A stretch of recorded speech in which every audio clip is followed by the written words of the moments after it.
اللہ اللہ۔ اس لیے الرحمن الرحیم کی آیت میں یہ دوسرا اشارہ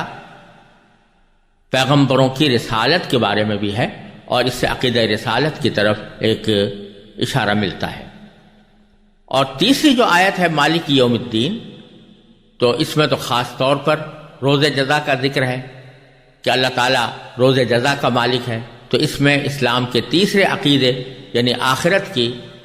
طرف واضح نہ صرف اشارہ بلکہ تصریح فرمائی گئی ہے کہ مرنے کے بعد ایک دوسری زندگی آنے والی ہے، اور اللہ تبارک و تعالیٰ ہی اس وقت کے مالک ہوں گے، لہذا اس آیت میں آخرت کا ذکر بھی ہے اور آخرت کی طرف توجہ بھی دلائی گئی ہے، اور انسان کو اس بات کی طرف متوجہ فرمایا گیا ہے کہ وہ اپنی اس دنیا کی زندگی میں آخرت کے لیے تیاری کرے۔ تو ان تین آیتوں میں جو سورہ فاتحہ کی بالکل ابتدائی تین آیتیں ہیں، ان میں اللہ تبارک و تعالی نے ایک طرح سے اسلام کے بنیادی تین عقیدوں توحید، رسالت اور آخرت تینوں کا بھی ذکر فرما دیا ہے اور ان کی طرف اشارہ فرما دیا ہے، کیونکہ یہی عقیدے در حقیقت سارے دین کی بنیاد ہیں اور انہی کے اوپر تمام اسلام کے احکام گھومتے ہیں۔ اس لیے سورہ فاتحہ کی بالکل ابتدا میں ان کی طرف اشارہ کر دیا گیا ہے، کیونکہ سورہ فاتحہ در حقیقت پورے قرآن کریم کا خلاصہ بھی ہے اور پورے قرآن کریم کی تمہید بھی ہے۔ اب ان تین آیتوں کے بعد چوتھی آیت ہے ایاک نعبد و ایاک نستعین، جس کے معنی یہ ہے کہ اللہ ہم آپ ہی کی عبادت کرتے ہیں اور آپ ہی سے مدد مانگتے ہیں۔ یہ اس آیت کو پر غور کرنے کے لیے دو تین باتیں ذکر کرنا ضروری ہوگا۔ ایک تو یہ کہ یہ پورے سورہ فاتحہ میں بالکل بیچوں بیچ کی آیت ہے، یعنی اس سے پہلے بھی تین آیتیں ہیں اور اس کے بعد بھی تین آیتیں ہیں، اور یہ ان آیتوں کے درمیان آئی ہے، ایاک نعبد و ایاک نستعین۔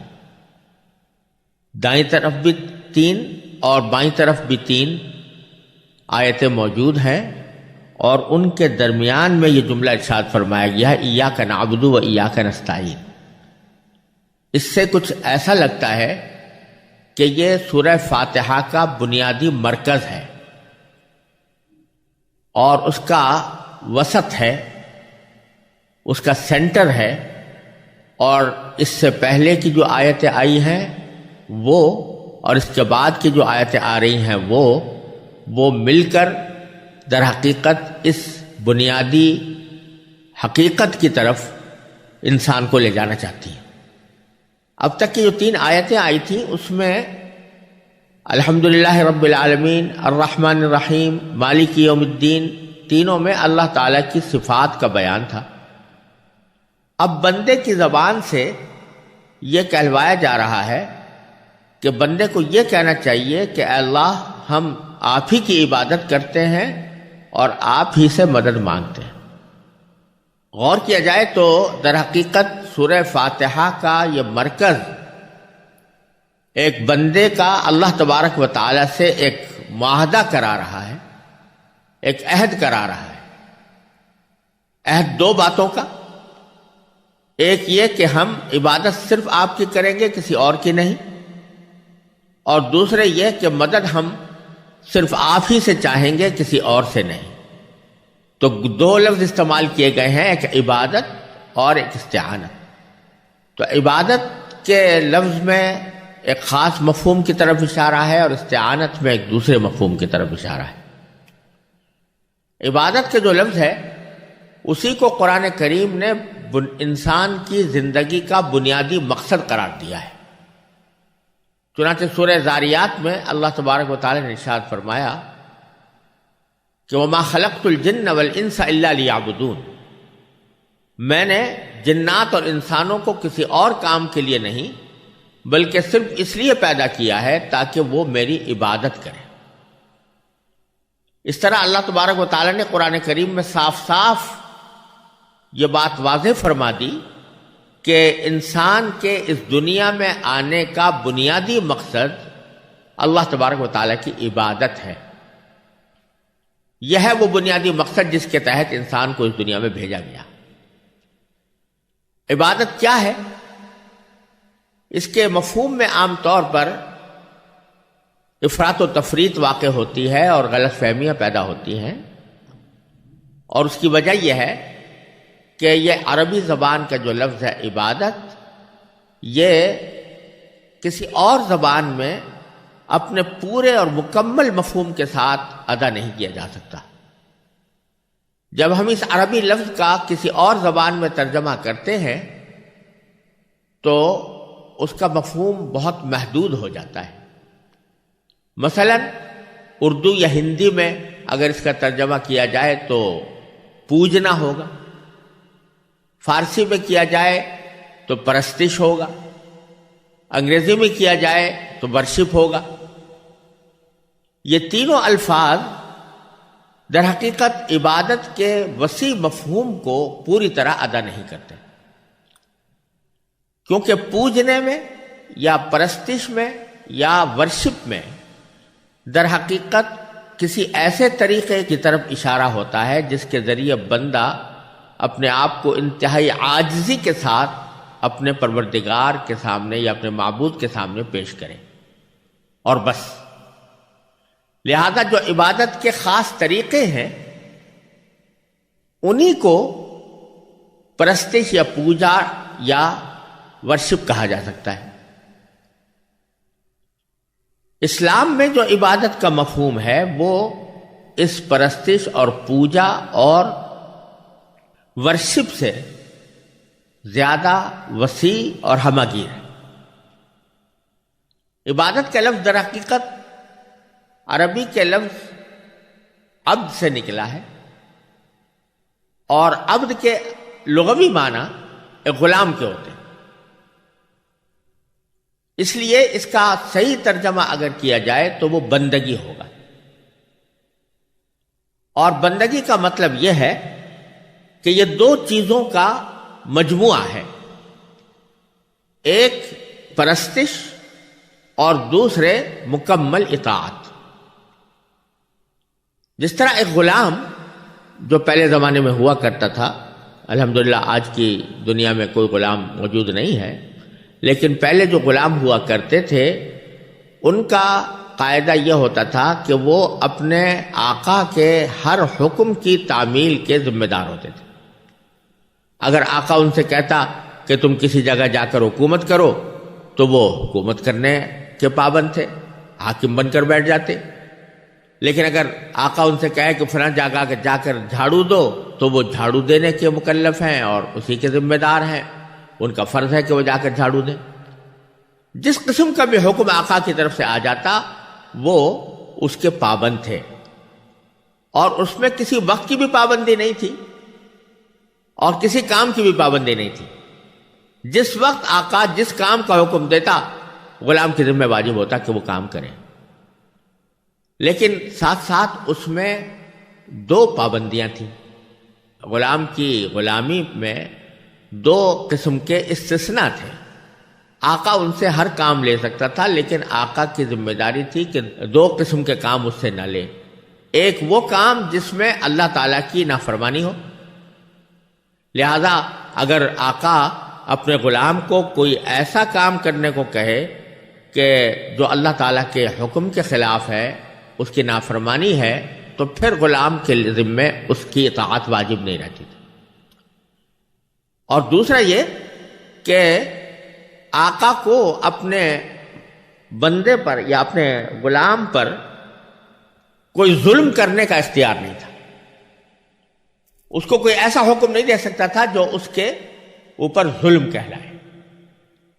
ان دو پابندیوں کے ساتھ غلام اپنے آقا کے ہر حکم کو ماننے کا پابند تھا. جب ہم اللہ تعالیٰ کی غلامی میں آتے ہیں، بندگی میں آتے ہیں، تو پھر یہ دو استثناء بھی ختم ہو جاتے ہیں. پہلا استثناء تو اس لیے ختم ہو جاتا ہے کہ اللہ تعالیٰ جو حکم دے گا وہ کبھی بھی اللہ تعالیٰ کی نافرمانی پر مشتمل نہیں ہوگا. وہ تو خود حکم دے رہا ہے، لہذا اس کا مطلب یہ ہے کہ اس کے حکم کو بجا لایا جائے، اس میں کوئی نافرمانی کا تصور ہی نہیں ہو سکتا. اور دوسرا استثناء اس لیے نہیں کہ باری تعالیٰ جو بھی حکم دیتا ہے وہ عدل پر، انصاف پر مشتمل ہوتا ہے۔ وَمَا رَبُّكَ بِظَلَّامٍ لِّلْعَبِيدِ، قرآن کریم میں فرمایا کہ تمہارا پروردگار بندوں پر ظلم کرنے والا نہیں ہے، لہذا وہ کوئی ظلم کا حکم کبھی دے ہی نہیں سکتے۔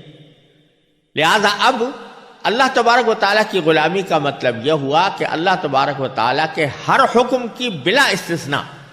اطاعت کی جائے۔ تو ایک تو اطاعت عبادت کا ایک لازمی حصہ ہے، اور دوسرے پرستش، یعنی وہ خاص طریقے جو اللہ تبارک و تعالیٰ کے سامنے اپنے آپ کو عاجز ترین اور پست ترین کر کے پیش کرنے کے اللہ تبارک و تعالیٰ نے اور اللہ کے رسول صلی اللہ علیہ وسلم نے مقرر فرمائے ہیں، ان طریقوں کی بجا آوری۔ جیسے نماز جس طریقے سے بتائی گئی ہے اس طرح پڑھنا ہمارے ذمہ ضروری ہے، روزہ جس طرح رکھنے کی تعلیم دی گئی ہے اسی طرح روزہ ہمیں رکھنا ضروری ہے، صدقہ دینا، زکوٰۃ دینا، خیرات کرنا یا حج کرنا، عمرہ کرنا، یہ خاص عبادت کے پرستش کے طریقے ہیں جو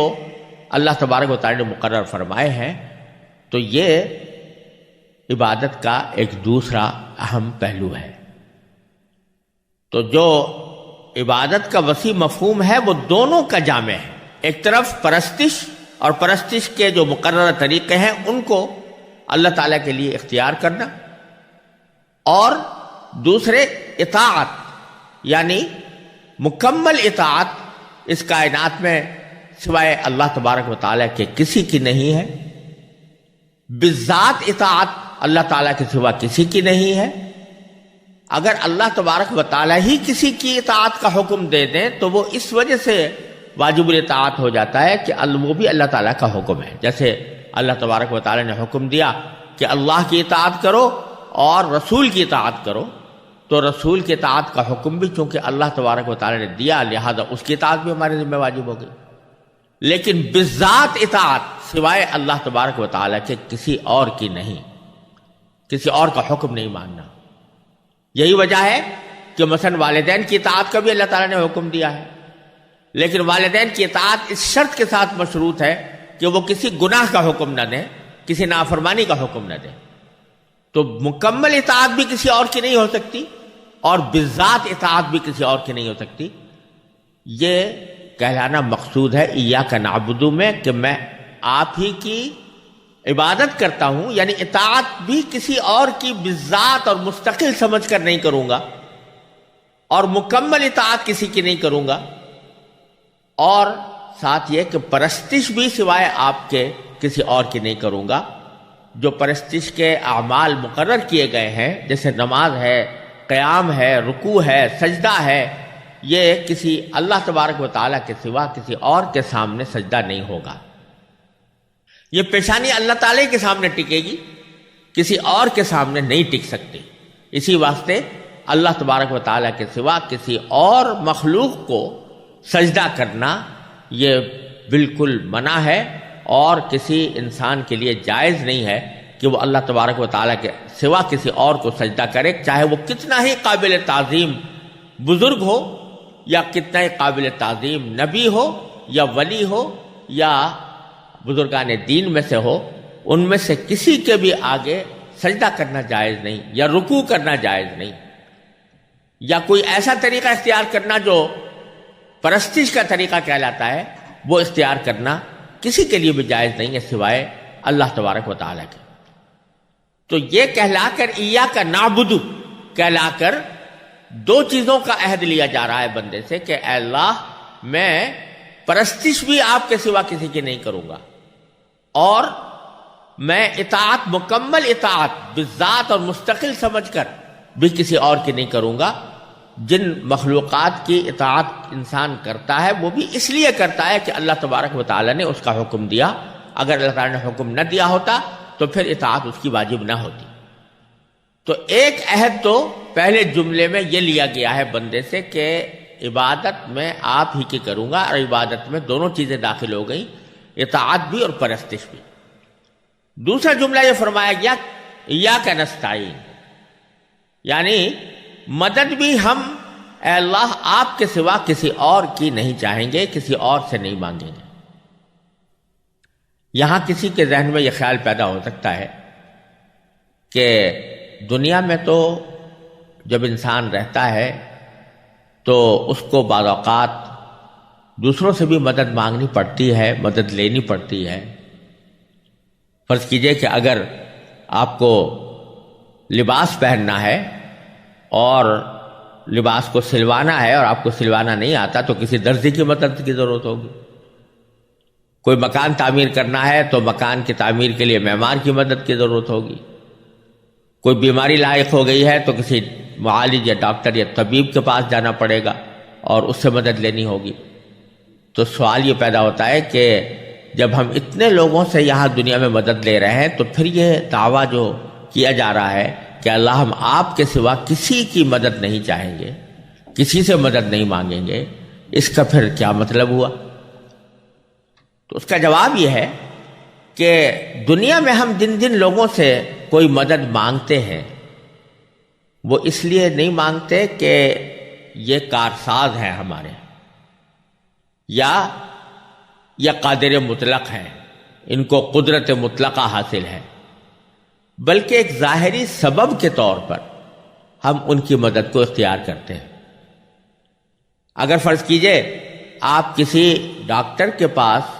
علاج کرانے کے لیے جا رہے ہیں اور اس کی مدد لے رہے ہیں تو ایک مسلمان کا عقیدہ یہ نہیں ہوتا کہ یہ ڈاکٹر شفا دے گا، بلکہ اس کا عقیدہ یہ ہوتا ہے کہ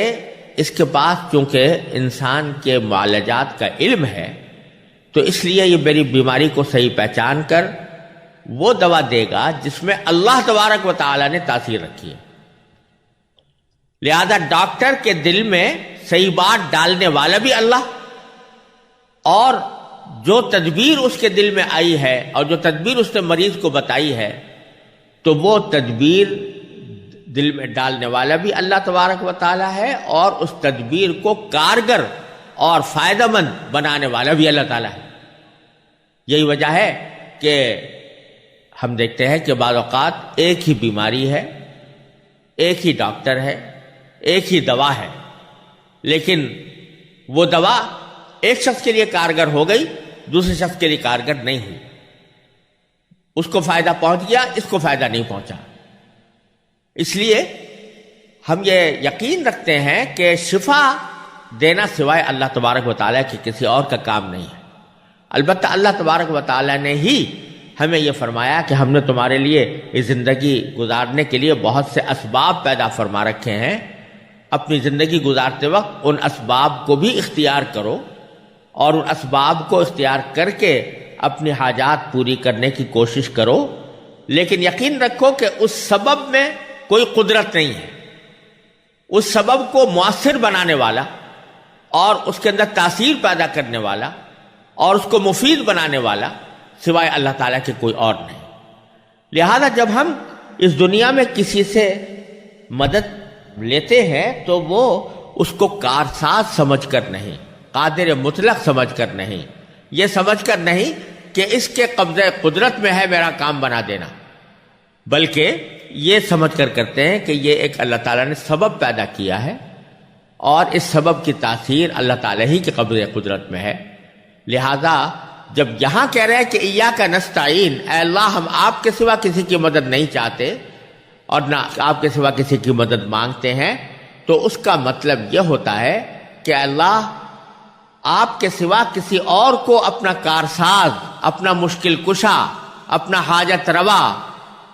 اور قادر مطلق سمجھ کر ہم کسی اور سے مدد نہیں مانگیں گے۔ ہاں، جن لوگوں سے مدد مانگنے کا خود آپ نے یا تو حکم دیا ہے یا اس کی اجازت عطا فرمائی ہے تو وہ بھی اس لیے مانگیں گے کہ آپ نے ہی وہ طریقہ تجویز کر دیا ہے، اور اس طریقے کو ہم آپ کے حکم کی اطاعت میں اختیار کرتے ہیں، لیکن قدرت مطلقہ وہ آپ ہی کی ہے اور تاثیر آپ ہی کے قبضے میں ہے۔ اس لحاظ سے کارساز آپ ہی ہیں، مشکل کشا آپ ہی ہیں، حاجت روا آپ ہی ہیں، آپ کے سوا کوئی کارساز، کوئی حاجت روا، کوئی مشکل کشا نہیں ہے، اور یہی معنی ہے ایاک نستعین کے۔ لہذا اس دو جملوں کے ذریعے اللہ تبارک و تعالیٰ نے ایک بڑا عظیم اقرار کروایا ہے بندے سے، اور اسی لیے اس جملے کو سورہ فاتحہ کے مرکز میں رکھا گیا۔ سورہ فاتحہ پورے قرآن کا خلاصہ ہے، اور اگر دیکھا جائے تو یہ جملہ پوری سورہ فاتحہ کا خلاصہ ہے کہ سورہ فاتحہ کا مرکز یہ ہے کہ بندہ اللہ تبارک و تعالیٰ سے یہ عہد کرے، یہ اقرار کرے کہ میں نہ پرستش آپ کے سوا کسی کی کروں گا، نہ مکمل اطاعت مستقل بالذات سمجھ کر آپ کے سوا کسی کی کروں گا، نہ حاجت روا اور مشکل کشا اور کارساز سمجھ کر کسی اور سے مدد مانگوں گا۔ یہ بہت بڑا اقرار اللہ تبارک و تعالیٰ نے اس آیت کریمہ کے اندر لیا ہے اور بندے سے کروایا ہے، اور اس کو سورہ فاتحہ کے بالکل بیچوں بیچ رکھا ہے۔ اس سے یہ پتہ چلا کہ بندے کو جو اس دنیا میں بھیجنے کا اللہ تبارک و تعالی نے مقصد بتایا تھا کہ میں نے سوائے عبادت کے کسی اور کے لیے نہیں بھیجا، تو اس مقصد کا اعتراف اس آیت میں کرایا گیا ہے بندے سے کہ ایاک نعبد و ایاک نستعین۔ پھر اس میں ایک اور لطف یہ ہے کہ جب بندہ یہ کہہ رہا ہے کہ اللہ میں پرستش آپ کے سوا کسی اور کی نہیں کروں گا، اطاعت آپ کے سوا کسی اور کی نہیں کروں گا، تو یہ ایک بہت بڑا دعویٰ ہے، بہت بڑا دعویٰ کر رہا ہے، بہت بڑا عزم کا اظہار کر رہا ہے۔ تو ساتھ ہی بندے کو یہ سکھایا گیا ہے کہ تم نے یہ عہد تو بہت اچھا کر لیا اور اپنی طرف سے ارادہ بھی اچھا کر لیا، لیکن تم خود اس عہد پر اور اس ارادے پر اس وقت تک قائم نہیں رہ سکتے جب تک کہ ہم سے مدد نہ مانگو۔ لہذا ایاک نعبد کے فوراً بعد اللہ تعالیٰ نے بندے کو یہ سکھایا کہ ہم آپ سے ہی مدد چاہتے ہیں، اور جس کا مطلب یہ ہوا کہ یا اللہ ہم نے اپنی طرف سے عہد اور ارادہ تو کر لیا ہے کہ آپ کے سوا کسی کی پرستش نہیں کریں گے، آپ کے سوا کسی کی اطاعت نہیں کریں گے، لیکن عملی دنیا میں اس عہد کے اوپر ثابت قدم رہنا اس کے بغیر ممکن نہیں ہے کہ آپ کی توفیق ہمارے شامل حال ہو۔ لہذا ایاک نستعین، اب ہم آپ سے ہی مدد چاہتے ہیں کہ اللہ ہمیں اپنی عہد پر قائم رہنے کی توفیق عطا فرما۔ اور پھر یہ جو استعانت ہے، یعنی اللہ تبارک و تعالیٰ کے حکم کی اطاعت اور عبادت کو اللہ تعالیٰ کے ساتھ خاص کرنے کی توفیق، اس کو مانگنے کے لیے آگے کی 3 آیتیں بیان فرمائی گئی ہیں۔ اہدنا الصراط المستقیم صراط الذین انعمت علیہم غیر المغضوب علیہم ولا الضالین۔ اس طرح اللہ تبارک و تعالیٰ نے ایاک نعبد کے بعد ایاک نستعین کہہ کر ہم جیسے کمزور مسلمانوں کو ایک تسلی کا بڑا عظیم راستہ بھی دیا ہے، اور وہ تسلی اس طرح کہ جب کوئی شخص ایک مرتبہ یہ عہد کرتا ہے کہ میں اپنی پوری زندگی اللہ تبارک و تعالیٰ کی اطاعت میں، اس کی تابعداری میں، اس کے احکام ماننے میں گزاروں گا، اور کوئی کام اس کے حکم کے خلاف یا اس کی رضامندی کے خلاف نہیں کروں گا، تو اس چاروں طرف پھیلی ہوئی دنیا میں اس کو یہ بات مشکل نظر آنے لگتی ہے کہ میں اس عہد پر کیسے قائم رہوں۔ خاص طور سے آج کے زمانے میں لوگوں کے دلوں میں یہ خیال پیدا ہوتا ہے کہ ہم کہنے کو تو کہہ دیں کہ ہم مسلمان ہیں، اور مسلمان ہونے کے ناطے ہمارے ذمہ ضروری ہے کہ اسلام کے تمام احکام پر عمل کریں اور ہر طرح کے گناہوں سے بچیں، لیکن ہم جس معاشرے میں جی رہے ہیں اور جس دنیا کے اندر ہمارا گزر ہو رہا ہے، وہ چاروں طرف ہمیں بسا اوقات اللہ تعالیٰ کی نافرمانی کی دعوت دیتی ہے، گناہوں کی دعوت دیتی ہے۔ خود ہمارے اندر ہماری نفسانی خواہشات ہمیں گناہوں کی طرف بلاتی ہیں، شیطان ہمیں گناہوں کی دعوت دیتا ہے۔ یہ تمام محرکات ہمارے سامنے ہیں، اور ان محرکات کے درمیان ہمارا چھوٹا سا وجود ہے اور چھوٹا سا ارادہ ہے۔ تو اس ارادے کو تکمیل تک پہنچانا، ان موجودہ حالات میں بڑا مشکل لگتا ہے۔ اکثر و بیشتر ہمارے دنوں میں یہ خیال پیدا ہوتے لگتے ہیں کہ جن گناہوں سے مثلاً بچنے کا ہمیں حکم دیا گیا ہے ان سے ہم کیسے بچیں، چاروں طرف ان کی آگ لگی ہوئی ہے، چاروں طرف ماحول اس کی طرف دعوت دے رہا ہے، خود ہماری نفسانی خواہشات ہمیں مجبور کر رہی ہیں، تو ہم کیسے اپنے آپ کو ان گناہوں سے بچا سکتے ہیں اور اللہ تعالیٰ کی تابعداری کے اقرار پر پوری طرح عمل درآمد کس طرح کر سکتے ہیں؟ تو ایاک نعبد کے فوراً بعد اللہ تبارک و تعالیٰ نے ایاک نستعین فرما کر ایک عظیم تسلی کا راستہ پیدا فرما دیا کہ ٹھیک ہے، اگر تمہیں ہمارے احکام پر عمل کرنے میں دشواری پیش آ رہی ہے اور تمہیں ماحول کی وجہ سے یا اپنی نفسانی خواہشات کی وجہ سے یا شیطان کے بہکانے کی وجہ سے نافرمانی کے تقاضے تمہارے دل میں پیدا ہو رہے ہیں، تو پھر تمہارے لیے سب سے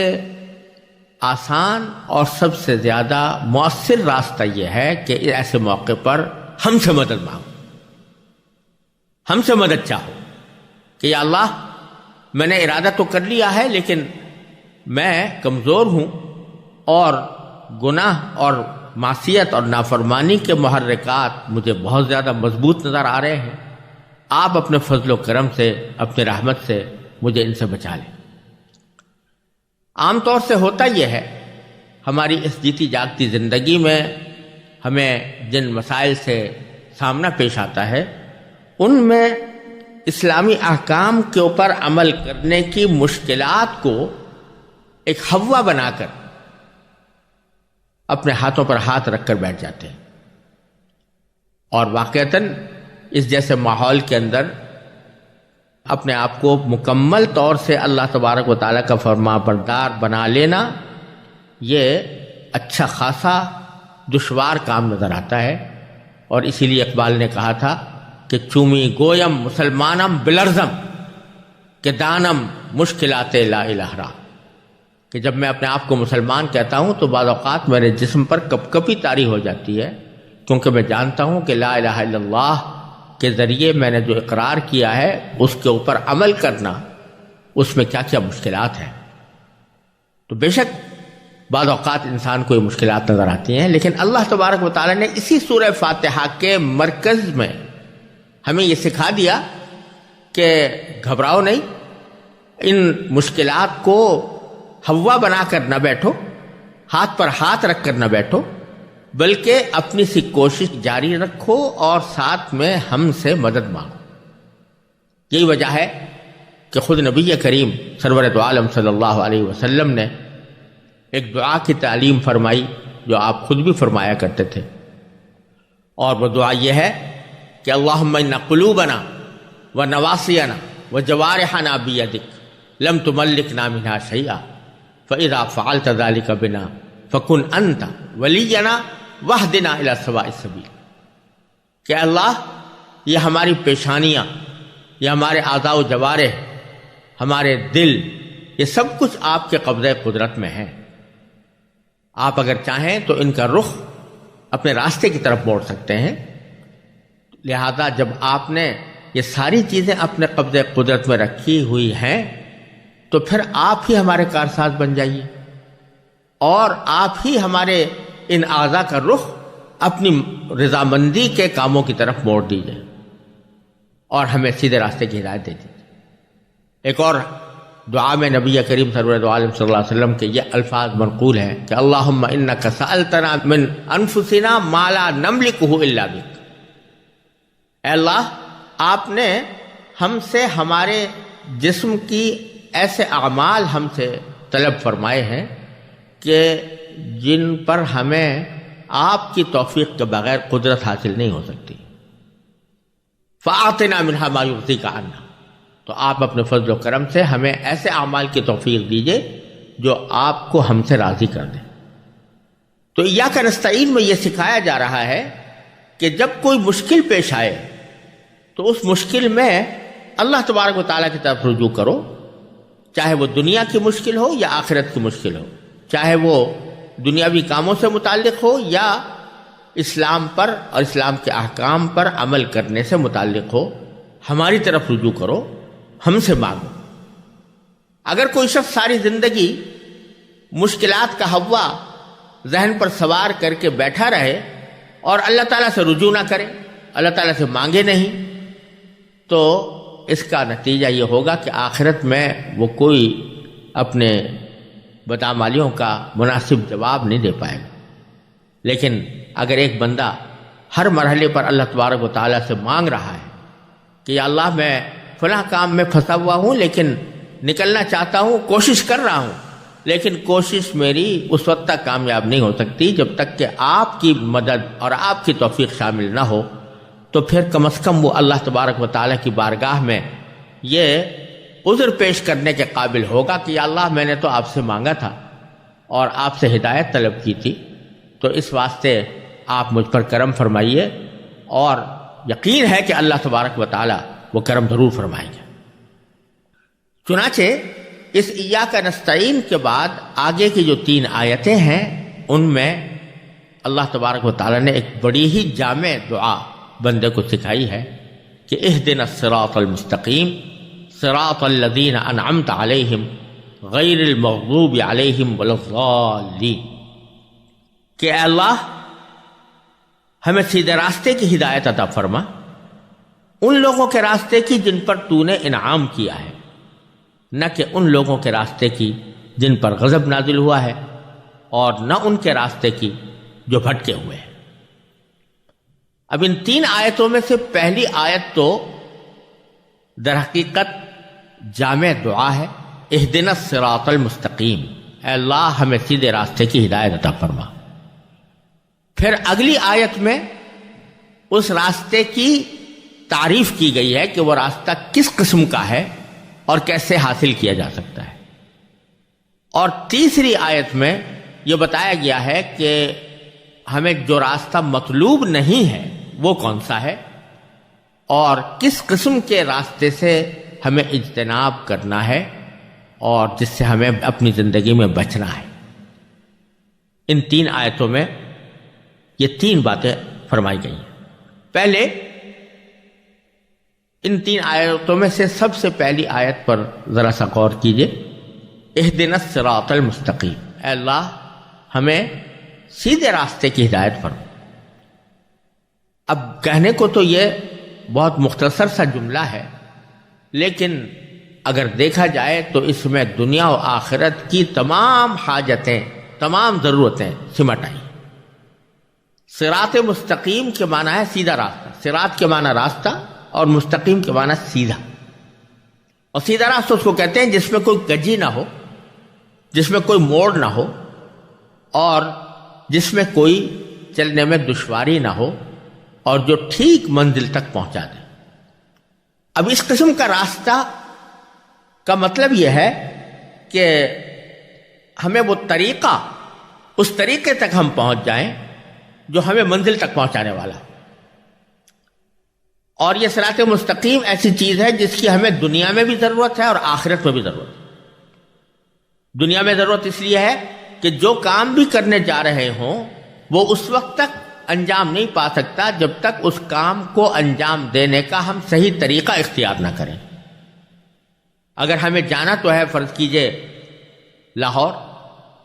اور ہم لاہور جانے کا طریقہ اختیار کرنے کے بجائے ہم کوئٹہ جانے کا طریقہ اختیار کر لیں تو ظاہر ہے کہ منزل تک نہیں پہنچ سکتے۔ اسی طرح ہمیں علاج تو کرنا ہے فرض کیجئے بخار کا، اور ہم علاج کرنا شروع کر دیں خارش کا، تو ظاہر ہے کہ اس سے ہمارا مقصود حاصل نہیں ہو سکتا۔ دنیا کے ہر کام میں بھی ہمیں سیدھے راستے کی ضرورت ہے، اور آخرت کے کاموں میں بھی سیدھے راستے کی ضرورت ہے، یعنی وہ راستہ کہ جس میں نہ افراط ہو نہ تفریط ہو، اعتدال کا راستہ، وہ راستہ جو اللہ تبارک و تعالی نے کامیابی کے لیے ہمارے واسطے متعین فرمایا ہے، اور جس کی نبی کریم سرور دو عالم صلی اللہ علیہ وسلم نے ہمیں ہدایت فرمائی ہے، اس کی رہنمائی فرمائی۔ اس کے لیے فرمایا جا رہا ہے کہ اے اللہ ہمیں صراط مستقیم عطا فرما، دنیا میں بھی اور آخرت میں بھی۔ یہاں ایک بات اور قابل ذکر بھی ہے اور قابل غور بھی، کہ ہدایت جب کہتے ہیں تو اس کے لفظی ترجمہ اردو میں عام طور سے رہنمائی سے کیا جاتا ہے. ہدایت کے معنی یہ ہے کہ ہمیں رہنمائی کر دیجیے سیدھے راستے کی. لیکن عربی زبان میں ہدایت کے دو مختلف معنی ہیں، اور کبھی وہ ایک معنی میں استعمال ہوتا ہے، کبھی دوسرے معنی میں استعمال ہوتا ہے. ایک معنی تو ہدایت کے یہ ہیں کہ فرض کیجئے ایک شخص آپ سے کسی منزل پر جانے کا پتہ پوچھ رہا ہے، تو آپ اس کو وہاں تک پہنچنے کا راستہ زبانی طور پر بتا دیتے ہیں کہ تم یہاں سے مثلا یہ سیدھی سڑک ہے، اس کے اوپر جانا اور اتنی دور چلنے کے بعد دائیں طرف مڑ جانا اور پھر کچھ دیر چلنے کے بعد بائیں طرف مڑ جانا، تو فلاں جگہ پہنچ کر تمہاری منزل آ جائے گی. آپ نے زبانی طور پر اس کو بتا دیا. اب یہ اس کا کام ہے کہ جو کچھ آپ نے زبانی بتایا ہے وہ اس پر عمل کر کے منزل تک پہنچے. ایک تو رہنمائی اور ہدایت یہ ہے. اور دوسری قسم ہدایت کی یہ ہے کہ جو شخص آپ سے پتہ پوچھ رہا ہے اس کو پہلے زبانی طور پر آپ پتہ نہیں سمجھاتے، بلکہ سامانی طور پر سمجھانے کے ساتھ ساتھ اس کا ہاتھ پکڑ کر آپ لے چلتے ہیں اور کہتے ہیں میرے ساتھ آؤ، اور اپنے ساتھ ہاتھ پکڑ کر اسی راستے کو قطع کرا کے جس منزل تک اسے پہنچنا ہے وہاں لے جا کر کھڑا کر دیتے ہیں کہ لو بھائی یہ تمہاری منزل آ گئی. اس کو بھی ہدایت کہتے ہیں. تو قرآن کریم میں پہلے معنی کی ہدایت کبھی کئی جگہ ذکر آیا ہے اور دوسرے معنی کی ہدایت کبھی کئی جگہ ذکر آیا ہے، اور دونوں میں عربی زبان کے لحاظ سے فرق یہ ہوتا ہے کہ اگر ہدایت کے لفظ کے ساتھ الہ کا لفظ آ جاتا ہے تو پھر اس صورت میں ہدایت کے پہلے معنی مراد ہوتے ہیں. یعنی اگر یوں کہا جاتا کہ اہدنا الی الصراط المستقیم، تو اس کے معنی یہ ہوتے کہ اللہ ہمیں راستہ بتا دیجئے، زبانی طور پر بتا دیجئے کہ راستہ کس طرح ہوگا اور کہاں کس راستے سے ہم منزل تک پہنچیں گے. لیکن اگر بیچ میں الہ نہ ہو بلکہ براہ راست کہہ دیا جائے ہدایت کے بعد دو مفعول آ جائیں تو اس میں ہدایت کے دوسرے معنی مراد ہوتے ہیں، یعنی ہمیں پکڑ کر لے جائیں اس جگہ تک. تو اللہ تبارک و تعالی نے یہاں اس آیت کریمہ میں بغیر الہ کے فرمایا ہے اہدنا الصراط المستقیم، کہ اللہ ہمیں صراط مستقیم تک پہنچا دیجیے. گویا صرف اتنی بات نہیں مانگی جا رہی کہ آپ زبانی طور پر ہمیں بتا دیں کہ کون سا راستہ سیدھا ہے، بلکہ یہ توفیق مانگی جا رہی ہے کہ آپ اپنے فضل و کرم، اپنی توفیق سے ہمیں اس راستے تک پہنچا دیجئے جو سیدھا ہے. لہذا اس لحاظ سے اگر دیکھا جائے تو یہ بہت بڑی عظیم دعا ہے جس میں بندہ صرف یہ نہیں مانگ رہا کہ مجھے آپ راستہ دکھا دیجئے، بلکہ یہ مانگ رہا ہے کہ مجھے راستے تک پہنچا دیجئے. یہ دعا سکھائی گئی ہے، اور اس دعا کے ذریعے یہ تسلی کا سامان ایک انسان کے لیے دیا گیا ہے کہ اگر اس کو صحیح راستے پر چلنے میں دشواری معلوم ہو رہی ہے تو وہ اس دشواری کو دور کرنے کے لیے اللہ تبارک و تعالی ہی سے رجوع کر کے یہ مانگے کہ اللہ تبارک و تعالی اسے سیدھے راستے پر پہنچا دے. لیکن اس کا مطلب ظاہر یہ نہیں ہے کہ آدمی صرف زبانی طور پر یہ دعا مانگ کر فارغ ہو جائے، نہ اس کا ارادہ ہو سیدھے راستے پر چلنے کا، نہ اس کے دل میں کوئی خواہش اور داعیہ ہو، اور نہ اس طرف وہ کوئی قدم بڑھائے، بلکہ بس صرف دعا مانگتا رہے کہ مجھے صراط مستقیم تک پہنچا دیجیے. یہ مطلب نہیں، اس لیے کہ اس کے معنی تو یہ ہوں گے کہ میں خود تو نہیں چاہتا اور نہ خود کوئی ہاتھ پاؤں ہلانے کی جرت کرتا ہوں، اللہ تبارک و تعالیٰ زبردستی مجھے صراط مستقیم پر لے جائیں. تو خوب سمجھ لینا چاہیے کہ اللہ تبارک و تعالیٰ کسی کو بھی زبردستی صراط مستقیم پر نہیں لاتے. چنانچہ قرآن کریم میں کئی جگہ اللہ تبارک و تعالیٰ نے یہ ارشاد فرمایا ہے، مثلا فرمایا کہ لا اکراہ فی الدین، کسی کو دین قبول کرنے کے لیے مجبور نہیں کیا جا سکتا۔ ایک اور مقام پر فرمایا انلزمکموہا وانتم لہا کارہون، کہ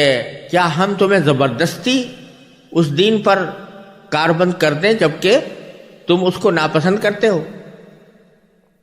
ایک تیسری موقع پر نبی کریم سرور دو عالم صلی اللہ علیہ وسلم سے خطاب کرتے ہوئے اللہ تبارک و تعالی نے فرمایا فَأَنْتَ تُكْرِهُ النَّاسَ حَتَّى يَكُونُوا مُؤْمِنِينَ، کہ کیا آپ لوگوں کو زبردستی کر کے مومن بنائیں گے؟ لہذا یہ آیتیں بالکل اس بات کی وضاحت کر رہی ہیں کہ اللہ تبارک و تعالی نے جب انسان کو یہاں دنیا میں بھیجا ہے تو اس کا کام یہ ہے کہ وہ اپنے ارادے، اپنے اختیار، اپنے شوق اور اپنے داعیے سے سیدھا راستہ اختیار کرے۔ مجبور کر کے، زبردستی کر کے کسی کو بھی نہ مسلمان بنایا جائے گا اور نہ مسلمان بنا کر اس کو سیدھے راستے پر لایا جائے گا۔ اس کے لیے سب سے پہلی شرط یہ ہے کہ اس صحیح راستے کی طلب دل میں ہو، وہ اس کو مانگتا ہو کہ میں ایسی راستے پر آؤں، اس کا شوق اس کے دل میں ہو، اس کے لیے وہ دل میں خواہش رکھتا ہو،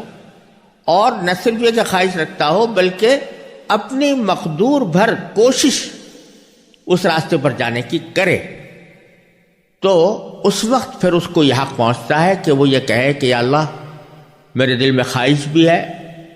اور میں کوشش بھی کر رہا ہوں، لیکن بعض اوقات اپنے نفس اور شیطان کے ہاتھوں مجبور ہو جاتا ہوں، اس واسطے مجھے اپنے فضل و کرم سے توفیق عطا فرما دیجیے۔ یہ ہے مطلب اہدنا الصراط المستقیم کا، اور اس کو اگر ماقبل کی آیت سے یعنی پہلے والی آیت سے ملا کر پڑھا جائے تو یہ دعا بندہ اس وقت کر رہا ہے جب وہ یہ کہہ چکا کہ ایاک نعبد و ایاک نستعین، یہ اقرار بھی کر چکا، یہ عہد بھی کر چکا کہ اللہ ہم آپ کے سوا کسی کی عبادت نہیں کریں گے، اور اے اللہ ہم آپ کے سوا کسی کی مدد نہیں چاہیں گے۔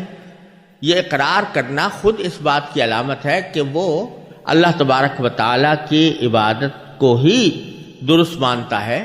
اور اس کی اطاعت ہی کو درست مانتا ہے اور اس طرف چلنا بھی چاہتا ہے، اور پھر یہ کہہ رہا ہے کہ اہدنا الصراط المستقیم۔ اسی بات کو قرآن کریم نے ایک دوسری آیت کریمہ میں اس طرح ارشاد فرمایا ہے کہ الذین جاہدوا فینا لنہدینہم سبلنا، کہ جن لوگوں نے ہمارے راستے میں کوشش کی ہے، جو اس راستے پر قدم بڑھانے کے لیے تیار ہیں، لنہدینہم سبلنا، ہم ضرور بالضرور ان کو اپنے راستوں تک پہنچا دیں گے۔ یہاں بھی اللہ تبارک و تعالیٰ نے الا استعمال نہیں کیا، یعنی لنہدینہم الی سبلنا نہیں فرمایا، بلکہ لنہدینہم سبلنا فرمایا ہے، جس کے معنی صرف یہ نہیں ہے کہ ہم ان کو راستہ دکھا دیں گے، بلکہ مطلب یہ ہے کہ اپنے راستوں تک پہنچا دیں گے۔ لیکن اس کی بنیادی شرط کیا ہے کہ الذین جاہدوا فینا، جنہوں نے ہمارے راستے میں کوشش کی۔ تو ایک طرف خواہش ہو، طلب ہو، دل میں داعیہ ہو، اور اپنی حد تک جتنی کوشش انسان کر سکتا ہے وہ کوشش کر لے، اور پھر اللہ تبارک و تعالیٰ سے مانگے کہ اللہ مجھے صراط مستقیم تک پہنچا دیجئے۔ یہ ہے اس دعا کا اصل مقصود۔ اور جب اللہ تبارک و تعالیٰ سے یہ دعا مانگی جاتی ہے، اس کے تقاضے پورا کر کے مانگی جاتی ہے، اور دل سے مانگی جاتی ہے، اور کوشش کر کے مانگی جاتی ہے، تو پھر اللہ تبارک و تعالیٰ کی سنت یہی ہے کہ انسان کو وہ صراط مستقیم کی ہدایت عطا فرما دیتے ہیں۔ اس بات کی طرف ایک لطیف اشارہ اگلی دو آیتوں میں، کیونکہ جہاں صراط مستقیم کا ذکر اللہ تبارک و تعالیٰ نے اس آیت میں فرمایا، تو اگلی دو آیتوں میں اس صراط مستقیم کی تفسیر بیان فرمائی ہے کہ صراط مستقیم کیا ہے، اور انسان کو متوجہ کیا ہے کہ وہ کس طرح پہچان سکتا ہے کہ کون سا راستہ سیدھا ہے، اور کس طرح وہ اس کی طرف اپنی کوشش شروع کر سکتا ہے۔ تو ان دو آیتوں میں صراط مستقیم کا مطلب اللہ تعالیٰ نے بیان فرمایا ہے، اور صراط مستقیم کی علامتیں بیان فرمائی ہیں۔ اور یہ دو علامتیں ہیں جن میں سے ایک علامت ایجابی ہے، مثبت ہے، اور دوسری سلبی اور منفی ہے. یعنی ایک آیت میں یہ فرمایا کہ وہ کون سا راستہ ہے، اور دوسری آیت میں فرمایا کہ کون سا راستہ نہیں ہے. تو کون سا راستہ ہے اس کے لیے فرمایا صراط الذین انعمت علیہم، راستہ ان لوگوں کا کہ جن پر اے اللہ آپ نے اپنا انعام فرمایا. اور اس کے بعد آخری آیت میں فرمایا کہ کون سا راستہ نہیں ہے، تو فرمایا غیر المغضوب علیہم ولا الضالین، یعنی ان لوگوں کا راستہ نہیں جن پر اے اللہ آپ کا غضب ہوا، یا ان لوگوں کا راستہ نہیں جو گمراہ ہوئے. تو اللہ تعالیٰ نے صراط مستقیم کی تفسیر کرتے ہوئے، اس کا مطلب بیان کرتے ہوئے دونوں پہلو اس کے بتا دیے کہ اس کی پہچان کیا ہے. پہچان مثبت طور پر تو یہ بیان فرمائی کہ یہ ان لوگوں کا راستہ ہے جن پر اللہ تعالیٰ کا انعام ہوا. اب اللہ تعالیٰ کا انعام کس پر ہوا، اس کی وضاحت اللہ تبارک و تعالیٰ نے قرآن کریم ہی کی سورہ نساء میں اس طرح فرمائی ہے کہ اولئک الذین انعم اللہ علیہم من النبیین والصدیقین والشہداء والصالحین،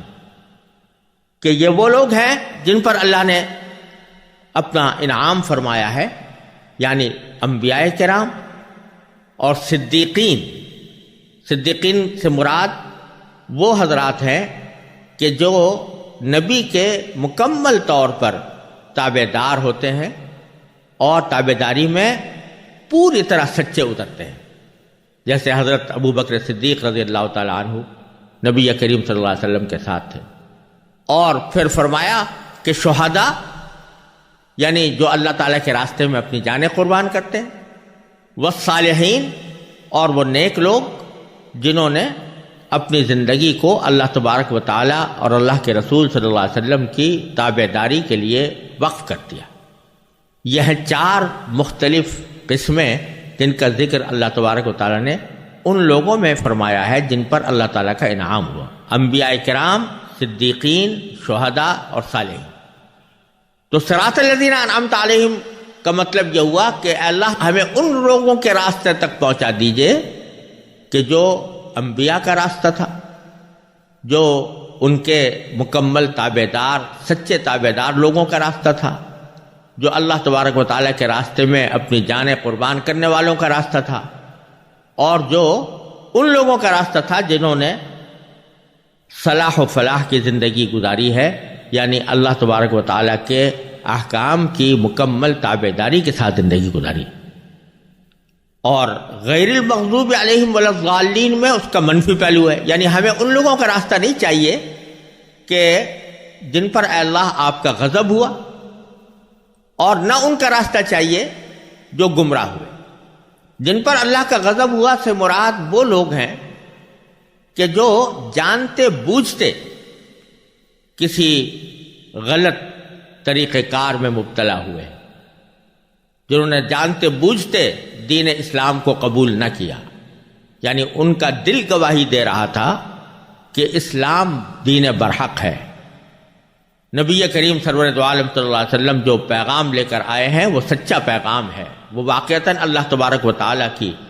طرف سے پیغمبر بنا کر بھیجے گئے ہیں، اور جو کچھ فرما رہے ہیں وہ اللہ تبارک و تعالیٰ کے احکام کو ہم تک پہنچا رہے ہیں. دل ان کا گواہی دیتا تھا، لیکن انہوں نے اپنی ضد کی وجہ سے، ہٹ دھرمی کی وجہ سے، یا اپنے دنیاوی مفادات کی خاطر اس بات کو نہیں مانا، تو اللہ تبارک و تعالیٰ کا غضب ان پر نازل ہوا. اور ضالین سے مراد وہ لوگ ہیں کہ جو ہٹ دھرم اس معنی میں تو نہیں تھے کہ وہ جانتے بوجھتے حق کو جھٹلاتے ہوں، بلکہ وہ یہ کہ انہوں نے حق تک پہنچنے کا طریقہ غلط اختیار کیا. چاہتے تو تھے کہ حق تک پہنچے، لیکن حق تک پہنچنے کا طریقہ غلط اختیار کیا، اور اس کی وجہ سے وہ گمراہی میں پڑ گئے. تو دونوں قسم کی باتیں اللہ تبارک و تعالیٰ نے ذکر کر دیں، چاہے وہ لوگ ہوں کہ جو جان بوجھ کر غلط راستے پر پڑے ہوں، یا وہ لوگ ہوں کہ جو بھٹک کر، گمراہ ہو کر غلط راستے پر پڑ گئے ہوں. اے اللہ ہمیں ان کا راستہ نہیں چاہیے، راستہ ان کا چاہیے جن پر آپ کا انعام۔ یہاں جو ایک اہم بات قابل غور ہے وہ یہ کہ صراط مستقیم کا مطلب اللہ تبارک و تعالی بیان فرمانا چاہتے ہیں تو اس کا ایک مختصر راستہ یہ بھی ہو سکتا تھا کہ اللہ تبارک و تعالی یوں فرماتے کہ صراط القرآن، یعنی قرآن کا راستہ جو قرآن نے دکھایا ہے وہ بتلا دیتے، یا نبی کریم سرور دو عالم صلی اللہ علیہ وسلم کی سنت کا حوالہ دے دیا جاتا کہ آپ کی سنت کا طریقہ وہ صراط مستقیم ہے، اور اگر ایسا فرمایا جاتا تو یقیناً برحق ہوتا، کیونکہ قرآن بھی صراط مستقیم کی ہدایت کرتا ہے اور نبی کریم سرور دو عالم صلی اللہ علیہ وسلم کی سنت بھی صراط مستقیم کی ہدایت کرتی ہے۔ لیکن اللہ تبارک و تعالی نے یہاں کسی کتاب کا حوالہ دینے کے بجائے اور نبی کریم سرور دو عالم صلی اللہ علیہ وسلم کی سنت و سیرت کا براہ راست حوالہ دینے کے بجائے ایسا عنوان اختیار فرمایا کہ راستہ ان لوگوں کا جن پر اے اللہ آپ نے انعام کیا، جس میں انبیاء کرام بھی آ گئے، صدیقین بھی آ گئے، شہداء بھی آ گئے، صالحین بھی آ گئے۔ اس میں بظاہر یہ ایک اہم ہدایت پوشیدہ ہے کہ کسی انسان کو ہدایت پر لانے کے لیے اور صحیح راستے پر گامزن کرنے کے لیے تنہا کتاب کبھی کافی نہیں ہوتی، کیونکہ کتاب سے ایک نظری علم حاصل ہوتا ہے، نظریاتی علم حاصل ہوتا ہے، لیکن اس علم پر عمل کس طرح ہو اور کن حدود میں ہو اور اس کا کیا طریقہ اختیار کیا جائے، یہ باتیں عام طور سے صرف کتاب پڑھ لینے سے حاصل نہیں ہوتی۔ آپ دنیا کے ہر علم و فن میں یہ دیکھتے ہیں کہ اس علم و فن کو اگر حاصل کرنا ہے تو اس علم و فن کی صرف کتابیں پڑھ لینا کافی نہیں ہوتا۔ فرض کرو کہ کوئی شخص اگر میڈیکل سائنس پڑھنا چاہتا ہے تو یہ کافی نہیں ہے اس کے لیے کہ وہ میڈیکل سائنس کی کتابیں پڑھ کر اس کو سمجھ لے، بلکہ اس کے لیے ضروری ہوتا ہے کہ وہ کسی ماہر ڈاکٹر کے ساتھ کچھ عرصے رہ کر اس کی مکمل تربیت حاصل کریں۔ اسی طرح دنیا کے ہر علم و فن کا یہ حال ہے، یہاں تک کہ اگر کھانا پکانے کی ترکیبیں سیکھنے کے لیے کوئی آدمی صرف کتاب پڑھے اور اس کتاب کو سامنے رکھ کر کھانا پکانے کی کوشش کرے تو کبھی کامیاب نہیں ہو سکتا جب تک کہ اس نے عملی تربیت نہ لی ہو۔ لہذا اس آیت کریمہ میں اللہ تبارک و تعالی نے یہ توجہ دلائی ہے کہ اگر صراط مستقیم کو جاننا چاہتے ہو، سمجھنا چاہتے ہو اور اس کو اختیار کرنا چاہتے ہو تو پھر تمہیں ان لوگوں کا طریقہ دیکھنا چاہیے کہ جن پر اللہ کا انعام ہوا، یعنی انبیاء کرام، صدیقین، شہداء اور صالحین۔ انبیاء کرام علیہم الصلاۃ والسلام دنیا میں تشریف لائے اور اب نبوت کا سلسلہ بند ہو گیا، اور نبی کریم سرور دو عالم صلی اللہ علیہ وسلم آخری نبی تھے، لہذا آپ کی سنت کو دیکھنا ہوگا، صراط مستقیم کا مطلب سمجھنے کے لیے آپ کی سنت کو دیکھنا ہوگا، اور پھر اس سنت کو کس طرح عمل میں لایا گیا تو اس کے لیے صدیقین اور شہداء اور صالحین کے طرز عمل کو دیکھنا ہوگا۔ اور یہ ایک انسان کی فطرت ہے کہ اس کی تربیت میں صحبت کو بڑا دخل ہوتا ہے، اور صحبت کے ذریعے ہی انسان کی عملی اور اخلاقی تربیت انجام پاتی ہے، جیسا کہ حضرات صحابہ کرام نے نبی کریم صلی اللہ علیہ وسلم کی صحبت میں رہ کر تربیت حاصل کی، اس کے نتیجے میں وہ صحابی کہلائے، اور پھر یہی سلسلہ آگے بھی چلا، صحابہ کرام کی صحبت سے تابعین بنے اور تابعین کی صحبت سے تبع تابعین بنے، اور یہ سلسلہ اسی طرح چلا آیا ہے۔ تو اللہ تبارک و تعالی نے اس آیت کریمہ میں یہ اشارہ فرما دیا ہے کہ صراط مستقیم پر چلنے کی کوشش جو در حقیقت اس دعا اہدنا الصراط المستقیم کی دعا کے لیے ایک لازمی شرط ہے، اس کوشش کا آسان طریقہ یہ ہے کہ ان لوگوں کے راستے کو دیکھو، ان کی صحبت اختیار کرو، ان سے تربیت لو جو صدیقین ہیں یا شہداء ہیں یا صالحین ہیں، کیونکہ انبیاء کرام کی صحبت تو براہ راست اب حاصل ہو نہیں سکتی، لیکن اگر کوئی صدیق آئے تو اب بھی آ سکتا ہے، اور شہداء ہوں یا صالحین ہوں تو وہ دنیا میں انشاءاللہ قیامت تک موجود رہیں گے، تو ان کی صحبت اختیار کرنا تمہارے لیے آسان طریقہ ہے اس منزل تک پہنچنے کے لیے اور اس کے لیے کوشش کا قدم بڑھانے کے لیے۔ اور جب تک کوشش کا قدم نہیں بڑھاؤ گے تو اس وقت تک اہدنا صراط المستقیم کی دعا بے معنی ہوگی، کیونکہ تمہارا رخ تو کسی اور طرف ہے اور دعا یہ مانگ رہے ہو کہ سیدھے راستے کی طرف چلے جاؤ۔ تو اللہ تبارک و تعالیٰ نے یہاں صراط مستقیم کی علامت بیان کرتے ہوئے کسی کتاب کا حوالہ دینے کے بجائے ان لوگوں کا حوالہ دیا کہ جو صحیح راستے پر ہیں، صراط مستقیم پر ہیں، اور منفی طور پر بھی ان لوگوں کا حوالہ دیا جو صراط مستقیم پر نہیں ہیں۔ اسی لیے بزرگوں نے فرمایا ہے کہ اللہ تبارک و تعالیٰ نے انسانوں کی ہدایت کے لیے 2 سلسلے ایک ساتھ جاری فرمائے ہیں، ایک کتاب اللہ کا اور ایک رجال اللہ کا۔ یعنی ایک تو کتاب نازل فرمائی تاکہ لوگوں کو ہدایت کا راستہ دکھائے، لیکن اس کتاب پر عمل کرنے کا سلیقہ اور اس کا طریقہ یہ محض کتاب پڑھ لینے سے حاصل نہیں ہو سکتا تھا، اس لیے اللہ تبارک و تعالیٰ نے دوسرا سلسلہ رجال اللہ کا جاری فرمایا، جس میں انبیاء، صدیقین، شہداء اور صالحین چاروں قسمیں آتی ہیں۔ یہی وجہ ہے کہ اللہ تبارک و تعالیٰ نے کوئی کتاب بغیر پیغمبر کے نہیں بھیجی۔ ایسی مثالیں ہیں کہ پیغمبر آئے اور کوئی نئی کتاب ان پر نہیں اتاری گئی، لیکن ایسی کوئی مثال نہیں ہے کہ جس میں